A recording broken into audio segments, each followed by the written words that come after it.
Lo que acabáis de ver es una representación de los vectores de la base, tanto de espacio como de tiempo, de un observador inercial que se mueve a velocidad constante con respecto a nosotros si seguimos escrupulosamente los principios de la relatividad especial. Así que el objetivo de este capítulo es entender por qué es así y sobre todo lo más importante, qué significa. Así que empezamos. Para este capítulo lo mejor es empezar con Newton y definir lo que es un observador en Newton. Y acto seguido decir qué es un observador inercial. Y a lo mejor os preguntáis por qué esto es importante. Lo es porque las leyes de Newton han de permanecer invariantes para todo observador inercial. Y esto, como veremos, nos va a llevar al grupo de Galileo. Y cuando vayamos a Einstein, haremos la misma estrategia y nos vuelve a hablar de observadores inerciales. Y nos dice que toda ley que describa la naturaleza tiene que ser invariante para todo observador inercial, y eso nos llevará al grupo de Poincaré. Y el grupo de Poincaré nos servirá tanto para masas puntuales como para campos. Y cuando se cuantice los campos, también servirá para la teoría cuántica de campos. Y luego, si me da tiempo, que espero que sí, hablaré brevemente de lo que significa un observador no inercial. Que eso conectará con la teoría cuántica de campos más adelante, no en este capítulo, y explicará más o menos la radiación de Hawking y el efecto Unruh. Por tanto, ya veis que el plan es ambicioso y no podemos empezar directamente con la relatividad porque si no sabemos qué es lo que anda mal, ¿cómo podemos mejorarlo, ¿no? Para aquellos de vosotros que habéis hecho el curso de relatividad general, creo que es bueno que os quedéis porque voy a decir cosas ligeramente novedosas, por así decir. Y por supuesto, a todos aquellos que no habéis visto prácticamente nada de relatividad, creo que deberíais quedaros. Pues bien, un observador se define como un punto del espacio. Por cierto, vamos a hablar en todo momento de R3, aunque es probable que los ejemplos los ponga en R2 para poder dibujarlos. Por tanto, estamos hablando de un punto del espacio R3, no del espacio-tiempo.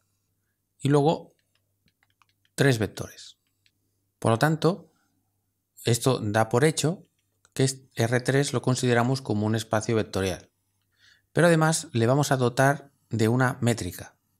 Lo vamos a dotar de una métrica por una sencilla razón, porque queremos medir distancias.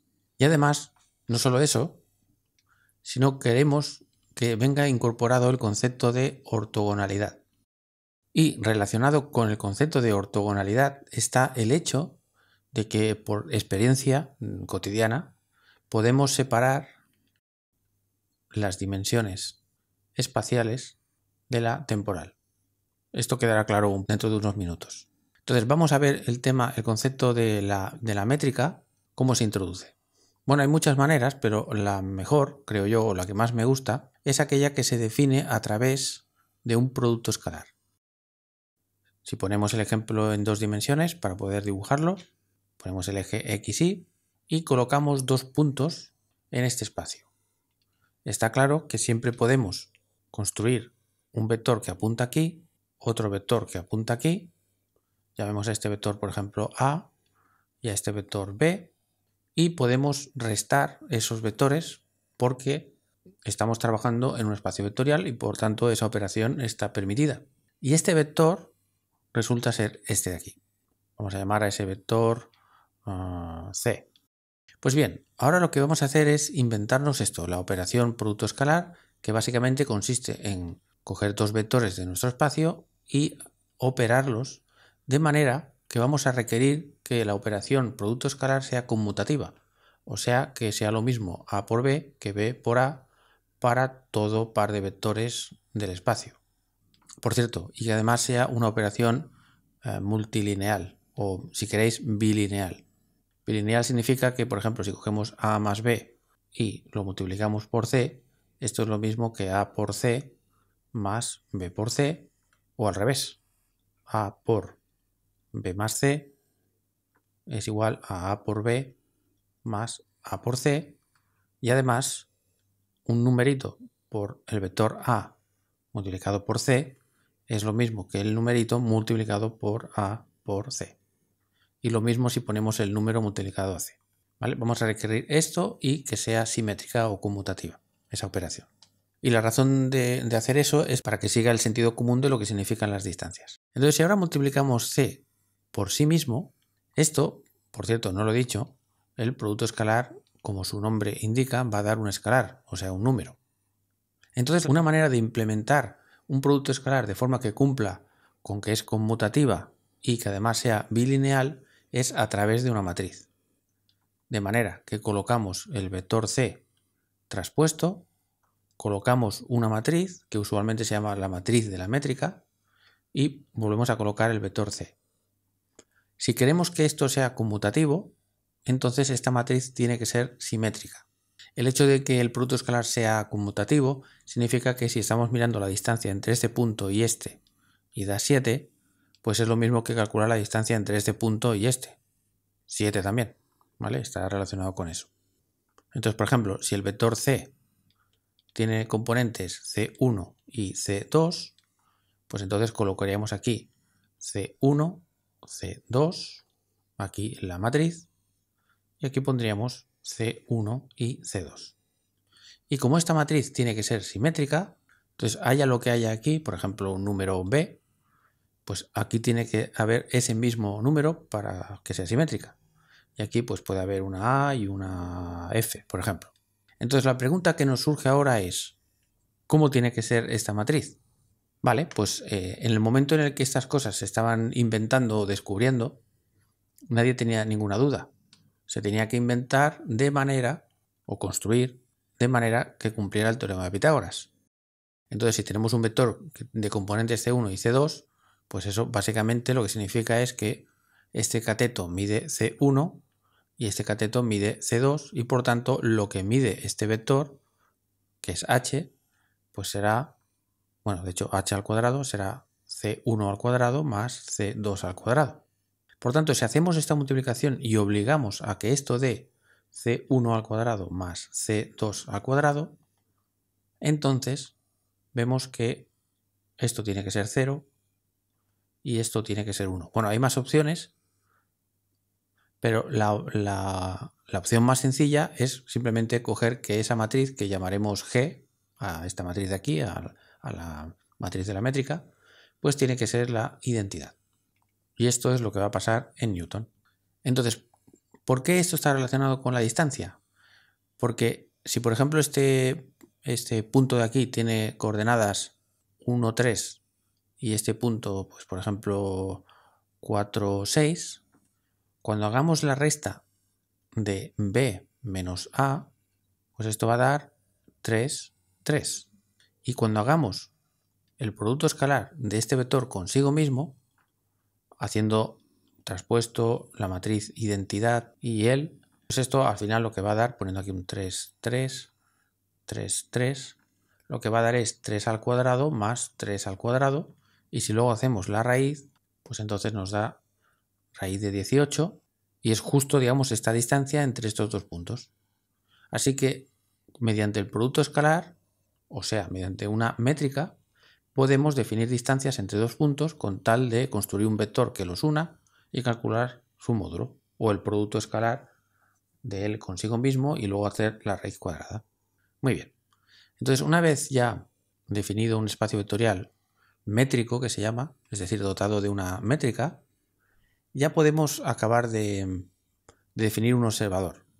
Un observador en Newton va a ser esto que estoy diciendo, pero teniendo en cuenta que EI, producto escalar EJ, va a ser la delta de Kronecker, que es lo mismo que decir que si los índices estos, o sea, si cogemos el mismo señor, nos va a dar 1, y si cogemos cualquier otra combinación, por ejemplo E1 con E2, pues va a dar 0, etc. Esto es lo que significa la delta de Kronecker, que ya hemos visto muchas veces. El hecho de que se cumpla esta condición, esto de aquí, a eso se le llama base ortonormal. Y esto de la separación entre dimensiones lo entenderemos mejor cuando llegue la relatividad, ¿vale? O sea, de momento lo dejamos ahí como cosa a hacer. Y como último comentario, deciros que este punto es un punto cualquiera de R3, pero podría ser un punto que dependiera del tiempo.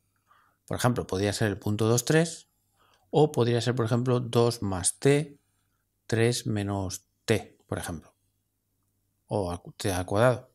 Lo que significa que en el tiempo 0 esto vale 2, 3, pero en el tiempo 1 tenemos otro punto, el 3, 2, por ejemplo, etc. Y también podría pasar que los vectores E1, E2 y E3 dependieran también del tiempo. Pero en todo momento se tiene que cumplir esto. Si se cumple esto, entonces es un observador. ¿Qué será entonces un observador inercial? Bueno, pues es aquel en el que este punto, como mucho, depende linealmente del tiempo.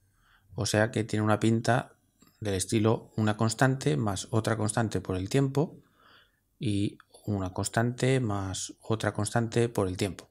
Y si estamos en 3 dimensiones, pues f más gt. Esto es una definición un poco rudimentaria y tiene un montón de sutilezas, pero vamos de momento a adoptar esta definición de observador inercial para poner las cosas fáciles. Tiene que pasar esto y tiene que pasar que los vectores E1, E2 y E3 no dependan del tiempo. Si se cumple esto, entonces estamos hablando de un observador inercial. Entonces, dicho esto, creo que lo suyo es poner un ejemplo de observador inercial y no inercial y ver cómo eso está relacionado con el grupo de Galileo, y luego ya vamos directamente a la chicha, que es a la relatividad especial. Muy bien, pues vamos a poner un ejemplo de observador inercial. Lo hacemos en R2, por ejemplo. Vale, pues vamos a dar un punto, que será, por ejemplo, el 2 más 3t y 1 más t, por ejemplo. Y ahora vamos a dar vectores 2, porque estamos en R2 en este ejemplo, que sean ortogonales y que además cada uno de ellos tenga módulo 1, o sea, que sean una base ortonormal. Pues por ejemplo podemos poner el 1, 1 dividido entre raíz de 2 para que sea unitario, y por ejemplo 1 partido raíz de 2, por ejemplo menos 1, 1. Por cierto, esto lo podemos llamar E1', y a esto E2', y a esto el punto P, por ejemplo. ¿Por qué le llamo prima? Pues porque normalmente se reserva el E1 y el E2 a la base canónica. Es decir, sería algo así como que la base desde la cual nosotros estamos mirando. Esta sería, digamos, los vectores de base que están enganchados a nuestro sistema de referencia. Y entonces cuando damos otro observador, siempre lo hacemos referidos a nuestro sistema de referencia. Entonces esto de aquí se puede representar de la siguiente manera. Cuando el tiempo sea 0 estará en la posición 2,1. Vamos a suponer que la posición 2,1 pues más o menos es aquí. Y luego cuando el tiempo sea, por ejemplo, 1, pues va a ser 5,2, no sé, por aquí, por ejemplo, etcétera, etcétera. O sea que ya se ve que sale de aquí, pero este punto se está moviendo por esta línea. Y si ponemos en azul estos señores, si por ejemplo estamos en este punto, el vector E1 saldrá de este punto y pues más o menos, pues imaginad que esto hace, pues a lo mejor es una cosa así, el E1'. Y el E2', por ser ortogonal, bueno, pues quizá sea algo así, ¿vale? Es decir, ortogonal a este. Que eso es lo que he hecho. Si se multiplica escalarmente estos señores da cero, son ortogonales. Vale, esto si estamos en este punto, o sea, si estamos, por ejemplo, en el tiempo igual a 0. Pero si estamos, por ejemplo, en el tiempo igual a 1, entonces, ahora este señor estará, por ejemplo, aquí. Bueno, vamos a hacer que pase más tiempo, por ejemplo, 4 segundos. Pues este señor a lo mejor está aquí. Y entonces, ahora los vectores tienen que salir de esta nueva posición.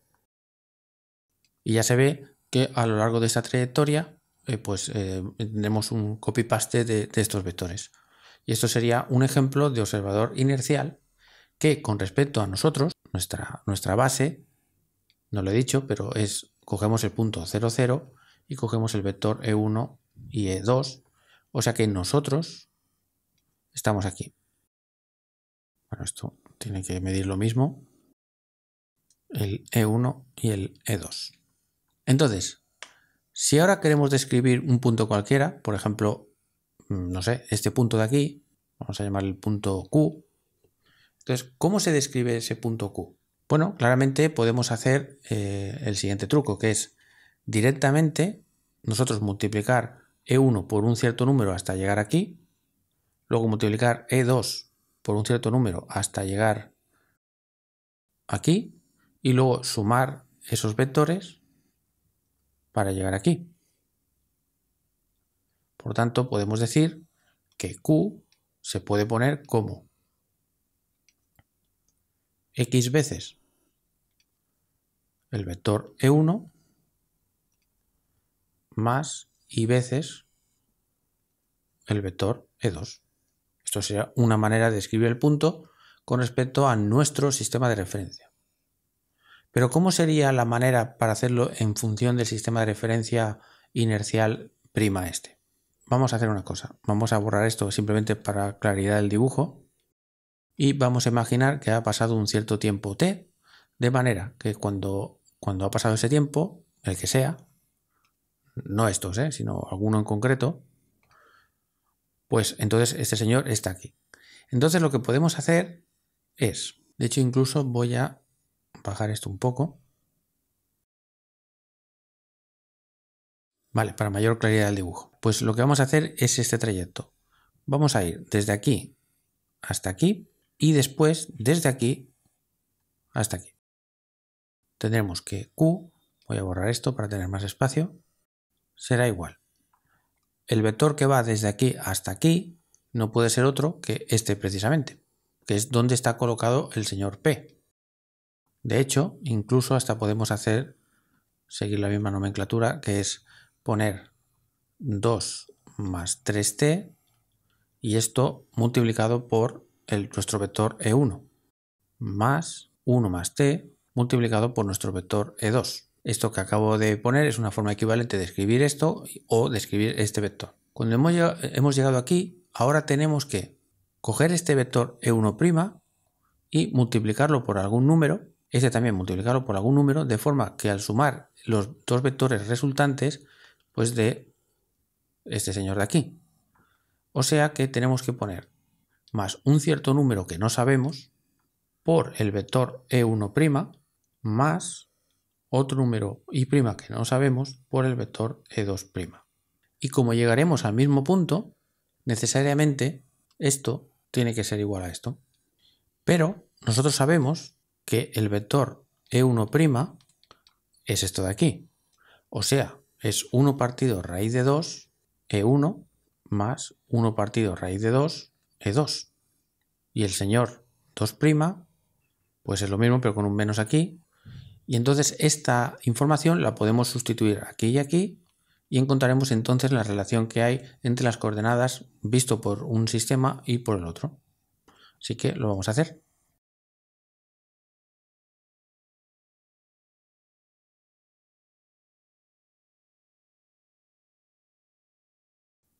Y ahora lo único que tenemos que hacer es agrupar E1 con E1 y E2 con E2.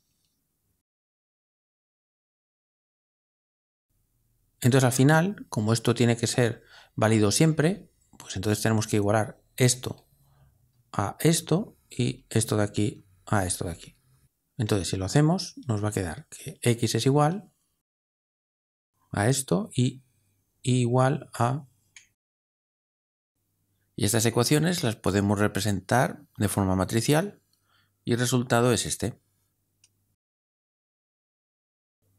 Que en general, si hiciéramos este tipo de cosas poniendo cualquier base de vectores ortonormales, cualquier velocidad, etc., al final nos daría una matriz que tiene esta forma. Una matriz que va a ser una matriz de rotación y aquí nos dará pues un cierto número más otro número por el tiempo, aquí otro número más otro número por el tiempo y aquí siempre va a dar 0, 0, 1. Y cuando digo una matriz de rotación me refiero a una matriz ortogonal de determinante 1. O si queréis nos va a dar una matriz que traspuesta y multiplicada por ella misma va a dar la identidad. Eso es lo que va a salir aquí siempre. Y esto se debe a que estos vectores, que este sería el E1' y este el E2', son ortonormales. Por eso sale aquí una matriz R, ortogonal. Pero si lo ampliamos a 3 dimensiones, pues va a pasar lo mismo. Lo que pasa es que en vez de tener una matriz 2×2, pues aquí tenemos una matriz 3×3. Y aquí, en vez de tener solo 2 trastos, pues tendremos otro trasto más. Y aquí un 0 más. Esa será la estructura típica de una transformación entre nosotros y un observador inercial.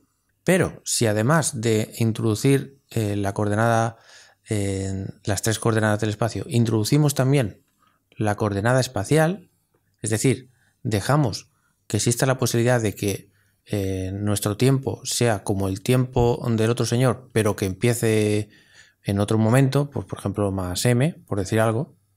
Esto quería decir que, por ejemplo, cuando marca 0 el reloj del señor o del observador inercial, si por ejemplo m es 4, significa que nuestro tiempo marcará 4. Esto no significa que el tiempo corra de forma diferente, sino simplemente que están sincronizados con 4 segundos de diferencia, o que hay una traslación en el tiempo. Fijaos que los tiempos corren igual porque si hago la diferencial de t, me sale la diferencial de t', porque esto es una constante, y los ritmos con los que cambian el tiempo, tanto de uno como de otro, son iguales.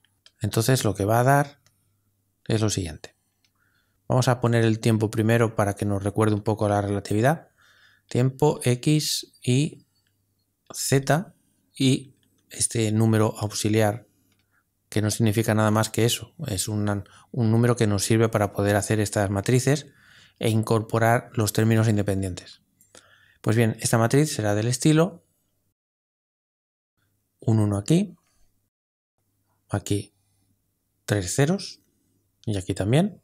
Aquí una matriz ortogonal 3×3. Aquí tendremos 0, 0, 0, 0, 1 y aquí tendremos esta m de aquí aparecerá aquí y luego el resto igual. A1 más B1t, A2 más B2t, A3 más B3t. Y aquí por supuesto tendremos el tiempo prima, x prima, y prima, z prima y el 1 este auxiliar. Pues esto es una transformación de Galileo completa, que simplemente describe cómo se ven las coordenadas espaciotemporales entre dos observadores inerciales. Es decir, que uno se mueve a velocidad constante con respecto al otro. Pero lo más bonito de todo no es que, bueno, no solo es esto que se pueda poner como una matriz, sino que este tipo de matrices forman un grupo. ¿En qué sentido lo digo? Pues significa que si cojo cualquiera de ellas, donde aquí hay un 1, aquí está una matriz de rotación, por ejemplo la matriz de rotación 1, por ejemplo, aquí habrá un polinomio de grado 1, o sea, a más bt, en fin, lo mismo justo que hay aquí. Pues si ahora cojo y la multiplico por otra matriz que tenga la misma estructura, que aquí haya un 1, que aquí haya otra matriz de rotación, que esto tenga los ceros, 1 y aquí otros polinomios de grado 1, pues yo que sé, alfa más beta t, etcétera, etcétera, etcétera, resulta que la multiplicación de estas dos matrices generales vuelve a dar una con la misma forma, y lo más importante es que aquí vuelve a dar un 1, aquí vuelve a dar los ceros, todos estos ceros están aquí, y aquí va a dar una constante. Recordad que aquí salía esta m, y aquí por ejemplo pues esto será m1 y aquí m2.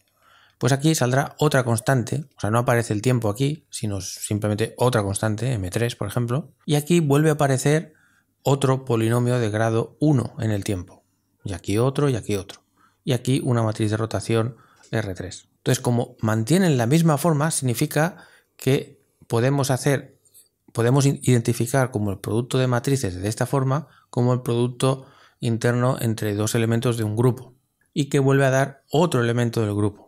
Y además es un grupo continuo porque podemos escoger las A's, las B's, los vectores, o sea, hay infinitos valores posibles para todos estos parámetros y además varían de forma continua. Y por tanto esto es un grupo de Lie.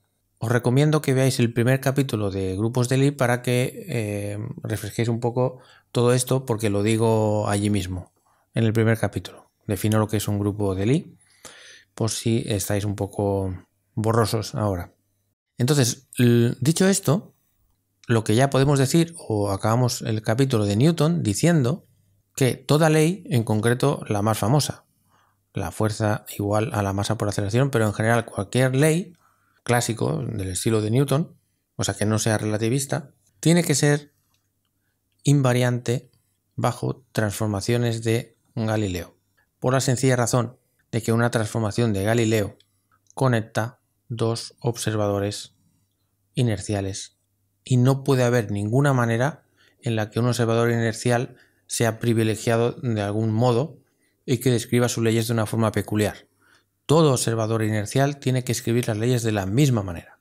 Bien, pues veremos que la relatividad no es invariante bajo transformaciones de Galileo, como he dicho en el principio, sino que será invariante bajo transformaciones del grupo de Poincaré. Pero antes de pasar a la relatividad, tengo que decir una sutileza que es muy importante. A ver, esta transformación, que es con el ejemplo que hemos empezado, lo que hace es, si tenemos nuestro espacio, nuestra región del espacio, y tenemos un punto cualquiera P, y tenemos un observador que seríamos nosotros, ¿no? Por ejemplo aquí, y luego otro observador aquí, entonces lo que hace esta transformación es transformar las coordenadas de este punto, que serían x' y y', con respecto a las coordenadas x, y que le daríamos nosotros. ¿Vale? Hace una traducción. Pero, ¿cómo se transforman los vectores? ¿Se utiliza la misma regla? Es decir, si tengo un vector A, entonces ¿tendría que hacer esto? Pues bien, la respuesta es no. Me explico.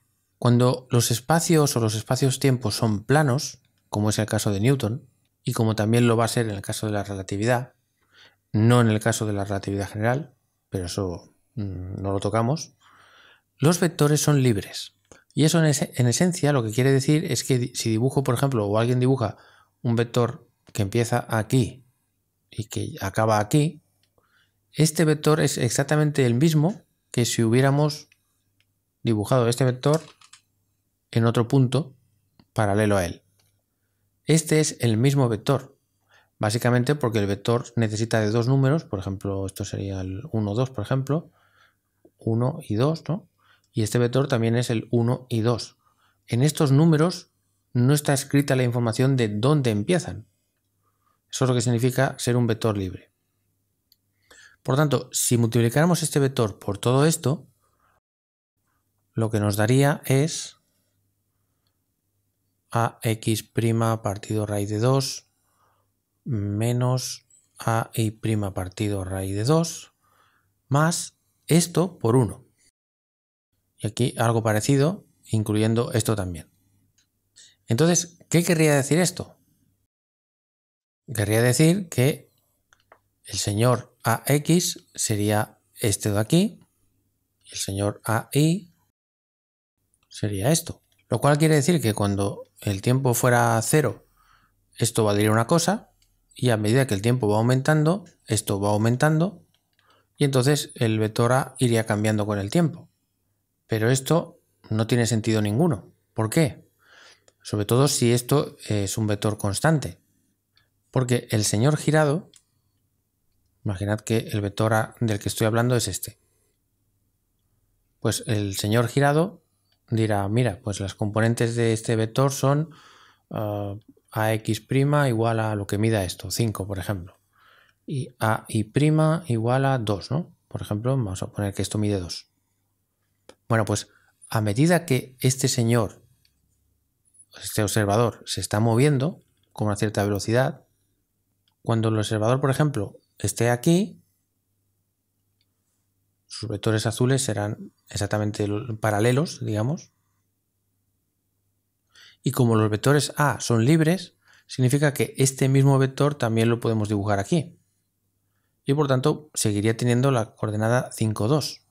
Pero es que, si lo miramos desde nuestro punto de vista, pues este señor tendrá una cierta coordenada AX y una cierta coordenada AI, pero la tendrá todo el rato.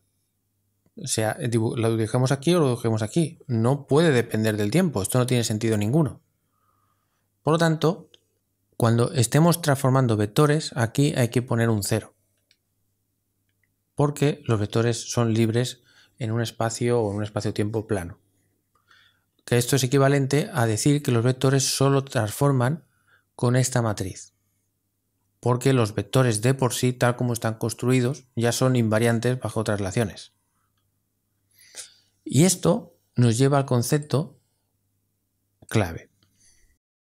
Diremos que cualquier vector, por ejemplo el AX AI', tiene que transformarse de esta manera. No digo que sea 1 partido de raíz de 2, sino cuando digo de esta manera me refiero a través de una matriz ortogonal o una matriz de rotación. O sea, dicho en notación compacta, pues que el vector A siempre lo podemos poner como una matriz de rotación por el vector A'. O al revés, porque la matriz inversa de una matriz de rotación también es otra matriz de rotación. O sea, otra. Si esto es 1, pues esta es otra, digamos, ¿no?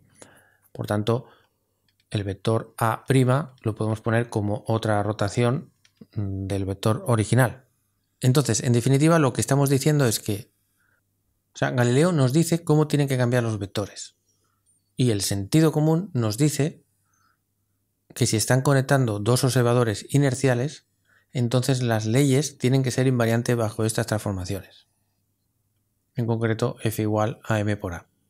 Así que cuando hiciéramos una rotación, pues tendríamos un nuevo vector transformado, la masa es un invariante, otro vector transformado, y tendría que pasar que cuando calculemos el módulo de este vector, esto, como es una rotación, conserva los módulos, las longitudes de los vectores, tiene que ser igual a la longitud del vector F sin girar. Y lo mismo con la aceleración. Y entonces, a pesar de que describiríamos los vectores' y los vectores no' con números, con componentes diferentes, estaríamos de acuerdo en cuánto miden esas magnitudes. Y lo que no estaríamos de acuerdo es hacia dónde apuntan, pero esto es lógico y además compatible y no pasa nada, porque si yo tengo los ejes así y veo que hay una fuerza que está yendo para allá, pues diré que apunta en el sentido positivo del eje de las íes. Pero si hay un señor cuyos ejes, el E1 va por aquí y el E2 va por aquí, pues dirá, no, esta fuerza actúa hacia lo positivo de mis X. Y los dos tienen razón. Por tanto, en lo único que tiene sentido que estén de acuerdo es en cuánto mide este vector, tanto si lo mido yo como si lo mide otro señor inercial. ¿Vale? Y esto es lo que significa que las leyes sean invariantes bajo rotaciones. Y en corto, la gente, cuando habla de vector en física teórica, tiene que especificar. Cuando diga vector, tiene que decir, ¿vector qué? Vector, y entonces puede especificar y decir, no, vector bajo rotaciones. Pero como veremos, en relatividad especial, cuando digamos vector, tendremos que decir un vector Lorentz, es decir, que sea invariante bajo transformaciones de Lorentz. Y esas transformaciones de Lorentz son las que dejan invariantes las leyes de la física. Pero antes de ir a la relatividad, déjame poneros un ejemplo de observador no inercial en Newton. Entonces colocamos nuestro observador canónico aquí y ahora vamos a colocar a un observador que no tenga el EX' y el EY' fijo, sino que por ejemplo esté rotando. Puede ser cualquier tipo de movimiento que no sea a velocidad constante, por ejemplo el más sencillo, pues rotación. Entonces este observador es completamente legítimo, es decir, podemos llamarle perfectamente observador porque tiene un punto asociado, tiene un par de vectores que son ortonormales, pero como no se mueve a velocidad constante con respecto a nosotros, es un observador claramente no inercial. Y eso significa que las leyes de Newton no se van a expresar de igual forma en este sistema azul que en el sistema rojo canónico. Y no pasa nada absolutamente. Como veremos, en el espacio-tiempo de Minkowski o de Einstein va a pasar lo mismo. Solo vamos o estamos imponiendo que las leyes sean invariantes entre observadores inerciales, por la simple y llana razón de que no pueden distinguir o no se puede distinguir un estado de movimiento relativo a velocidad constante y por eso las leyes deben permanecer invariantes. Pero por supuesto en relatividad especial los observadores se pueden mover aceleradamente o girar o hacer cosas raras y las ecuaciones claramente van a cambiar y no pasa nada. Muy bien, ¿y qué es lo que ocurre en el espacio-tiempo? Vamos a ver, vamos a empezar por un observador canónico, vamos a colocarlo aquí y por simplicidad vamos a trabajar en una dimensión temporal y en una espacial.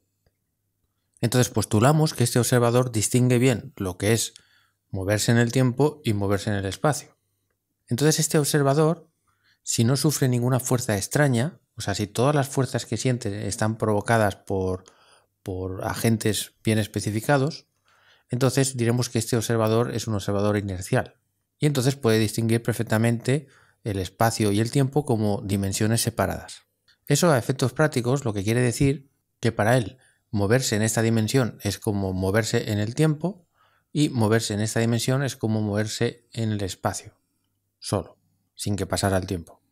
Por tanto, él asigna a esta dirección pues un vector y le va a llamar E0. Recordad que x0 es c por t y es básicamente la componente temporal. Y de la misma manera pues va a asignar un vector E1 que apunta en la dirección espacial. Si este señor bajo su sistema de referencia está quieto y lo único que pasa es el tiempo. Luego, a medida que pasa el tiempo, pues el señor pues irá estando primero aquí, luego aquí, luego aquí, y es una vida aburrida en la que solo pasa el tiempo. Muy bien.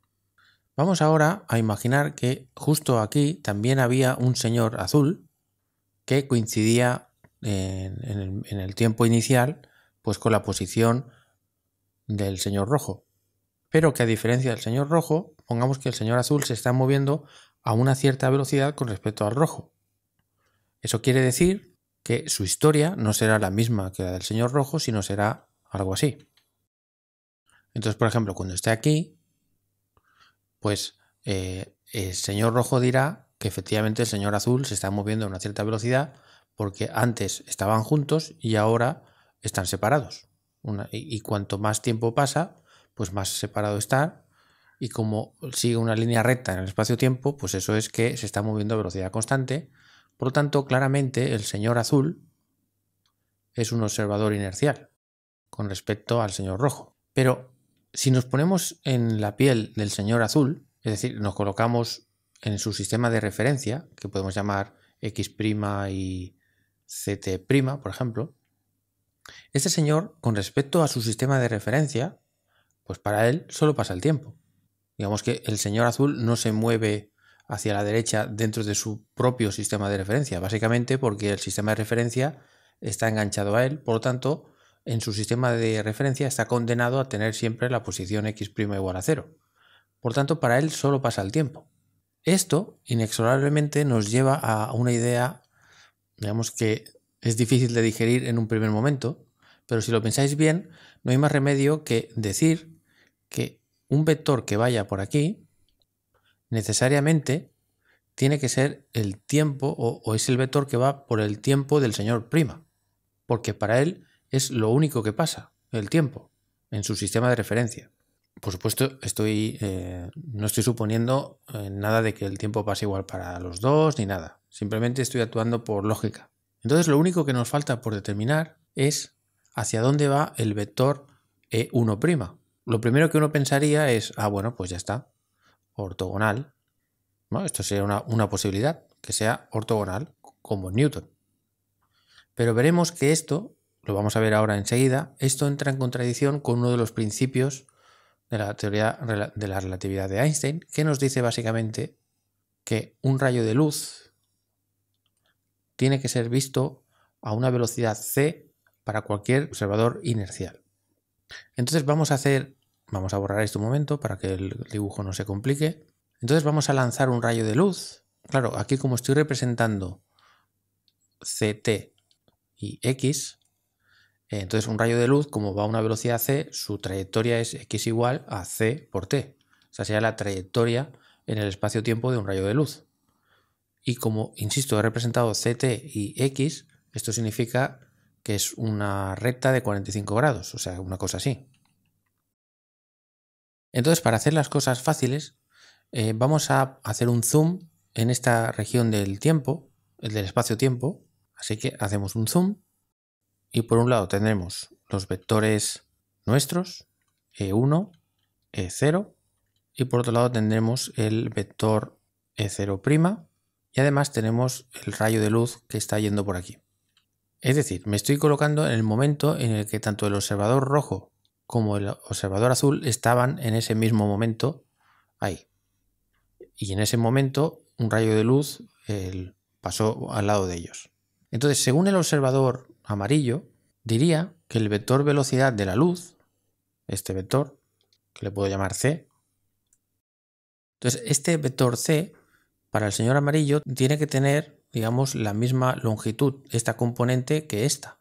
Porque si x es igual a ct, y hacemos incrementos, nos queda esto, y por tanto el trozo x y el trozo c incremento de t es lo mismo, es lo que está diciendo este igual, ¿no? Por tanto, este vector sería como el vector 1, 1, por así decirlo. Misma componente aquí que aquí, o proporcional al 1, 1. Esto para el observador amarillo. Pero para el observador azul, que es un observador inercial, según dice Einstein, el vector c también tendría que ser 1, 1. También tendría que ser así para que la velocidad de la luz sea exactamente la misma que observada por el señor amarillo. Esto es un postulado. Entonces, si el señor azul colocara su vector espacial por aquí, ¿qué estaríamos viendo? Si dibujamos el señor azul un momento girado para que se vea bien. Esta línea de puntos de la luz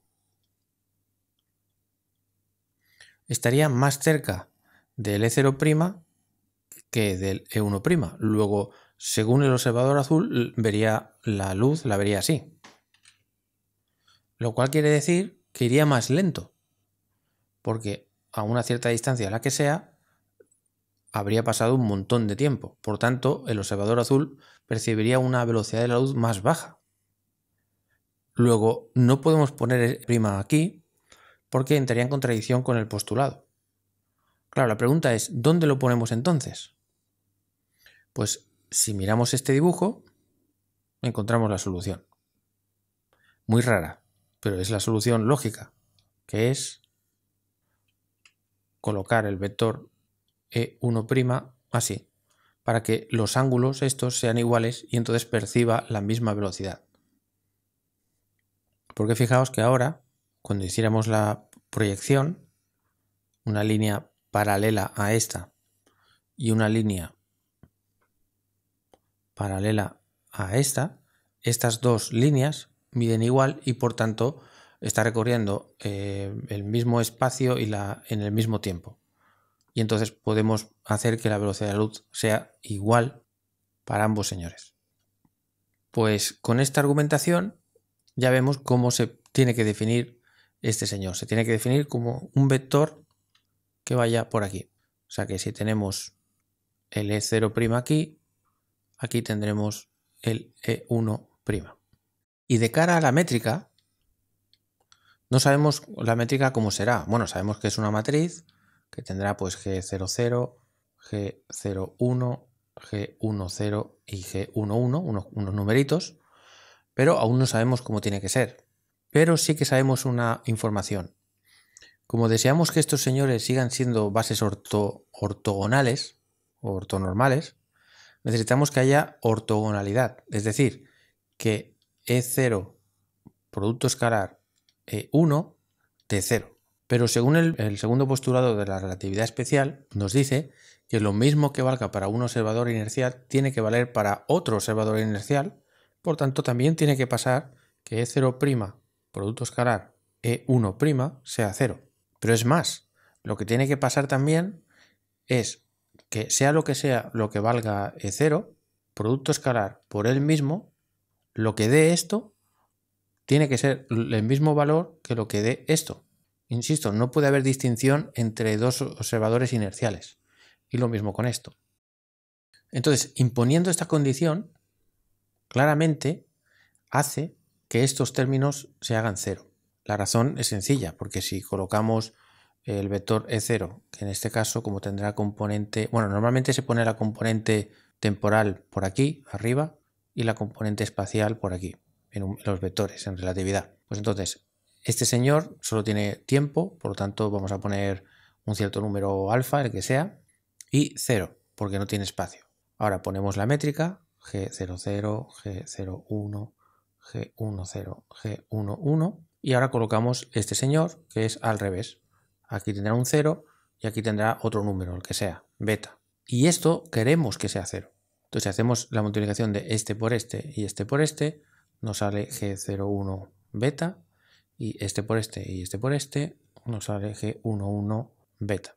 Y esto multiplicado por alfa 0, y esto nos da alfa por esto más 0 por esto, o sea, alfa G01 beta. Y esto tiene que ser igual a 0. Pero como alfa y beta no van a ser 0, necesariamente G01 tiene que ser 0.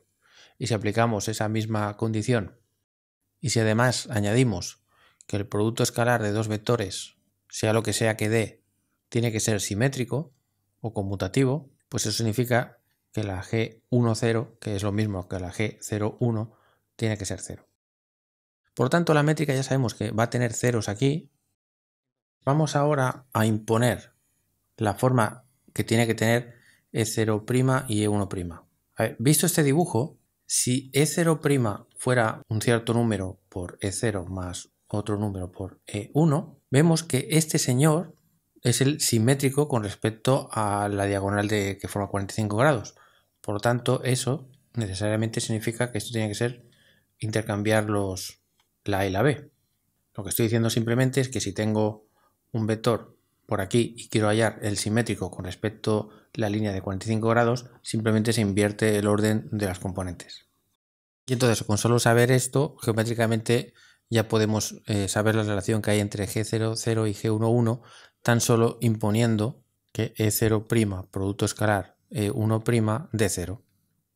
Fijaos, si ponemos lo que es A E0 más B E1, producto escalar BE0 más AE1, tenemos el E0 con el E0 dará lo que sea, pero tenemos A por B. Luego el E0 con el E1 es 0, el E1 con el E0 también es 0, y nos queda más B por A, E1, producto escalar E1. Pero E0 por E0, esto es precisamente G00, y esto también es G11. Así que si sacamos factor común a B, nos queda G00 más G11, y esto hemos pedido que sea 0. Por tanto, esto implica que G00 es lo mismo que G11, pero cambiado de signo. Y si además pedimos que E0, producto escalar E0, sea un vector que mida 1, o sea que pedimos que G00 sea 1, entonces G11 es menos 1. Y si pidiéramos que fuera menos 1, pues entonces al revés.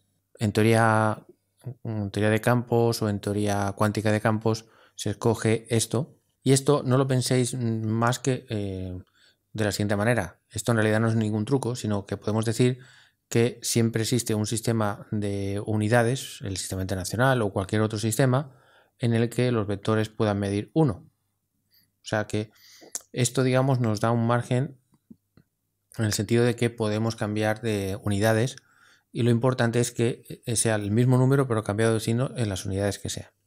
Bueno, pues elegimos que en estas unidades pues esto valga 1 y menos 1. Y entonces ya tenemos la métrica del espacio-tiempo. Entonces, resumiendo, lo que hemos visto es cualquier observador inercial se puede ver como un sistema de referencia en el que ese observador, con respecto al sistema de referencia enganchado a sí mismo, siempre va a tener componente x' igual a 0 y por tanto la única dimensión libre es la del tiempo y es por eso que hemos colocado este vector aquí, justo en la dimensión en la que se está moviendo este señor. Luego, el colocar este señor aquí y no en otro sitio, lo hemos hecho utilizando el primer principio o el primer postulado de la relatividad que nos dice que la velocidad de la luz es constante.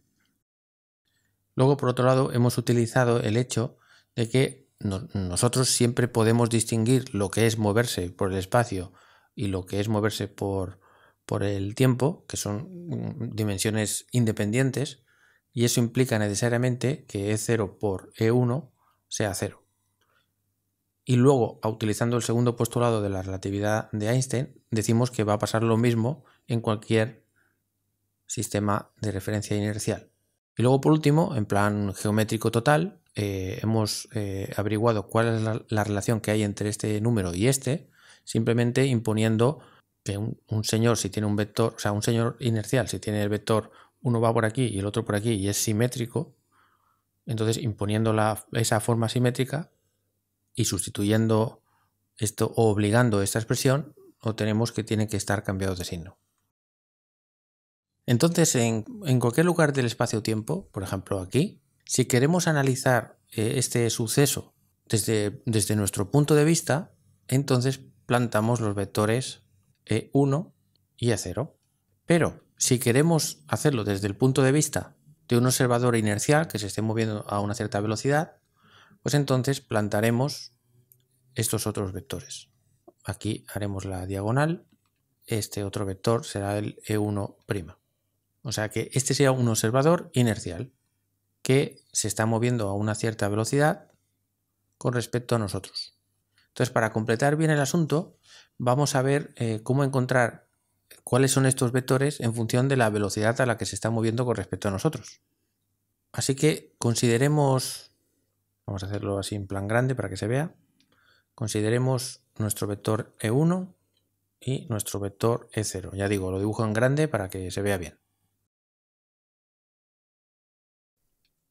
Así que E0' tiene que ser de la siguiente forma. Tiene que ser una cierta función de la velocidad multiplicado por E0 más otra cierta función de la velocidad multiplicado por E1, de manera que cuando la velocidad tienda a 0, F tienda a 1 y G tienda a 0. Básicamente porque cuando la velocidad sea 0, E0' y E0 serán el mismo. Por eso esto tiene que tender a 1 y esto tiene que tender a 0. Y solo puede depender de la velocidad porque es el único parámetro con el que estamos hablando, no puede depender de otra cosa. Y lo mismo con E1'. Pero, como hemos visto que estos dos señores tienen que ser ortogonales, entonces esto no será la función f ni esta la función g, sino precisamente al revés. Por dos razones. Una, la primera es porque otra vez cumple esto, f tendiendo a 1 dará que E1 y E1 sean lo mismo y E0 pues dará 0, porque g, cuando v tiende a 0, g dará 0. Pero además hay otra razón. Esta forma hace que E0' por E1', valga lo que valga f y g, va a ser 0. Es lo que habíamos dicho antes de lo de la A y la B y B y A, ¿vale? Pero por otro lado sabemos que E0' por E0', que es G0', 0', que por ser un observador inercial coincide con G00, es igual a 1, este 1 de aquí. Entonces esto quiere decir que 1 va a ser igual a el producto escalar de este señor consigo mismo. y este señor consigo mismo pues nos va a dar f al cuadrado por e0 multiplicado por el mismo, que dará 1.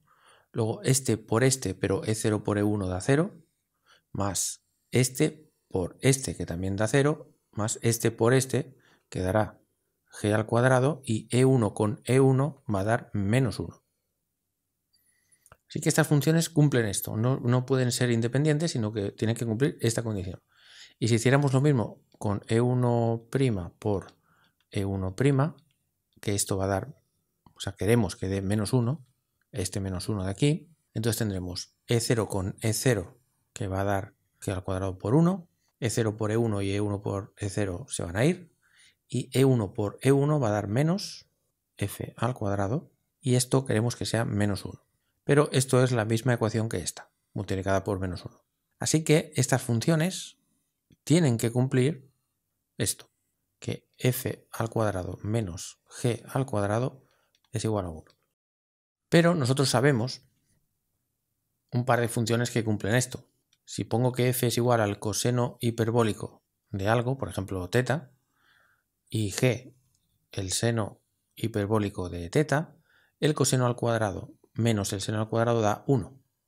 Luego, esto podría ser una posibilidad fantástica. Coseno, seno y seno, coseno. Pero tenemos que ver si se cumple esto. Y efectivamente, cuando teta tienda a 0, el coseno de 0 tiende a 1, correcto. Y cuando teta tiende a 0, seno hiperbólico de 0 tiende a 0. O sea que correcto. Supongo que os estáis preguntando cómo es que no he puesto coseno hiperbólico de la velocidad. Bueno, pues porque lo que estoy diciendo es que esto podría ser la velocidad, pero en general va a ser una función de la velocidad, que podría ser la velocidad misma o no. Esto tenemos que verlo. Así que ya hemos actualizado nuestra información y con esta parametrización se cumplen nuestros deseos. Voy a poner esto de otro color. Y ahora, para hallar ya finalmente la relación con la velocidad, pues lo que hacemos es lo siguiente. Cualquier punto del espacio-tiempo, según nosotros, pues sería ct e0 más x e1. Esto define un punto cualquiera del espacio-tiempo. Por ejemplo, este. Si me voy tantas veces por el e1 y tantas veces por el e0 y lo sumo, llego a un punto del espacio-tiempo.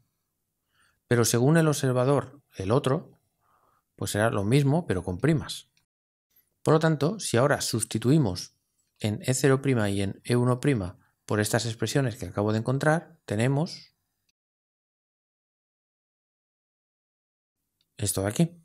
Entonces, si sacamos factor común e0 y e1, vamos a tener ct' coseno hiperbólico de teta más x' seno hiperbólico de teta,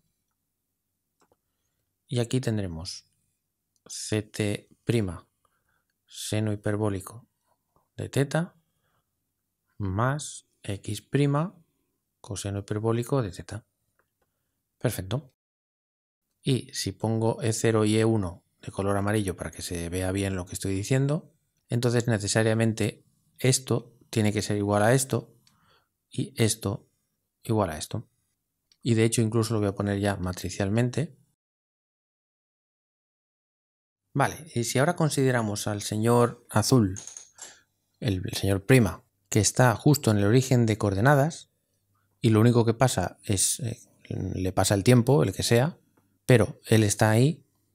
Entonces, si sustituimos aquí, ¿qué vemos? Tendremos ct igual a este por este más este por este, por tanto será coseno hiperbólico por ct', porque esto lo estamos haciendo 0 momentáneamente, y por otro lado tendremos x igual a este por este más este por este, que es 0. Y si ahora dividimos estas dos ecuaciones, esta entre esta, tendremos 1 partido c, x partido t, y tendremos seno entre coseno es tangente hiperbólica, y esto se va. Entonces esto significa que un observador que está quieto con respecto a su sistema de referencia enganchado es visto por nosotros de esta manera. O dicho de otra manera, si pasamos la C al otro lado, tenemos que la posición que va teniendo este señor con respecto a nosotros entre el tiempo que nos pasa a nosotros, resulta que es igual a esto. O sea que es percibido este señor prima como que tiene una cierta velocidad con respecto a nosotros. Así que esto que habíamos dicho antes de que la θ no era la velocidad, efectivamente, la tangente hiperbólica de θ es igual a la velocidad partido c. Si bien es cierto que cuando θ sea un número infinitesimal, como la tangente hiperbólica de un número infinitesimal es prácticamente ella, pues entonces nos queda que epsilon sería v partido c, o sea que en el límite sí que epsilon tiene que ver con la velocidad, pero no es exactamente la velocidad.